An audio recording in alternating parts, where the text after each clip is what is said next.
Hi மக்களே, welcome to செந்தமிழ் சீமான். இன்றைக்கி நம்ம என்ன பார்க்க போகிறோம் அப்படின்னா, மக்களவைத் தேர்தலில் அமெரிக்க அதிபர் ஜோ பைடனோட கூட்டணி வைக்கலான்னு இருக்கேன் அப்படின்னு நாம் தமிழர் கட்சியோட தலைமை ஒருங்கிணைப்பாளர் சீமான் கிண்டலாக சொல்லியிருந்தார்.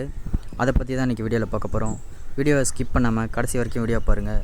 அதுக்கு முன்னாடி சப்ஸ்கிரைப் பண்ணாதவங்க சப்ஸ்கிரைப் பண்ணிவிட்டு வீடியோ பாருங்கள். வாங்க வீடியோக்குள்ளே போகலாம்.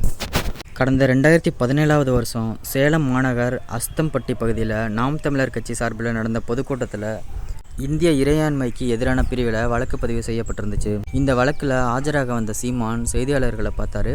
அப்போது என்ன சொல்லியிருக்காரு அப்படின்னா, ஆதாரம் இல்லாமல் நாம் தமிழர் கட்சி நிர்வாகிகள் வீடுகளில் என்ஐஏ சோதனை நடத்திட்டு இருக்காங்க. 2 வருஷத்துக்கு முன்னாடி வழக்கில் தற்போது என்ஐஏ சோதனை செஞ்சது ஏன்? என்ஐஏ விசாரணைக்கெலாம் நாங்கள் எப்போவும் அஞ்ச மாட்டோம். நாம் தமிழர் கட்சியை யாராலையும் உடைக்கவே முடியாது. நான் இருக்கிற வரைக்கும் நாம் தமிழர் கட்சி இருக்கும். எங்கள் கட்சியை முடக்கி வைக்கவே முடியாது. இது எழுச்சி மிகுந்த புரட்சி படை.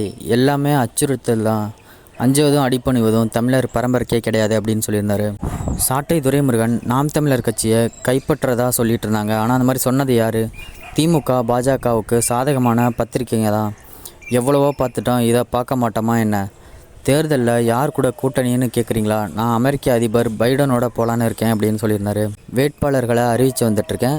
நான் யாருக்கு எத்தனை சீட்டு, யாரு கூட கூட்டணி அப்படிலாம் யோசிச்சுட்டு இருக்க மாட்டேன். இருக்கிறது பாண்டிச்சேரியோட சேர்த்து 40 மக்களவை தொகுதியிலையும் நாம் தமிழர் போட்டி போடுவாங்க. அதில் 20 ஆண்கள் 20 பெண்கள், இவங்க தான் வேட்பாளர்கள்.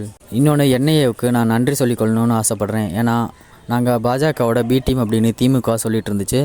இப்போது எந்த டீமும் இல்லை அப்படின்னு நிரூபிச்சிட்டோம் அப்படின்னு சீமான் சொல்லி முடிச்சிருந்தார். ஓகே மக்களே, இன்றைக்கி வீடியோ இதோட முடிஞ்சிருச்சு. இதே மாதிரி சீமானை பற்றின அப்டேட்ஸ் நிறையா தெரிஞ்சுக்கணுன்னா அந்த சேனலை சப்ஸ்கிரைப் பண்ணிக்கோங்க.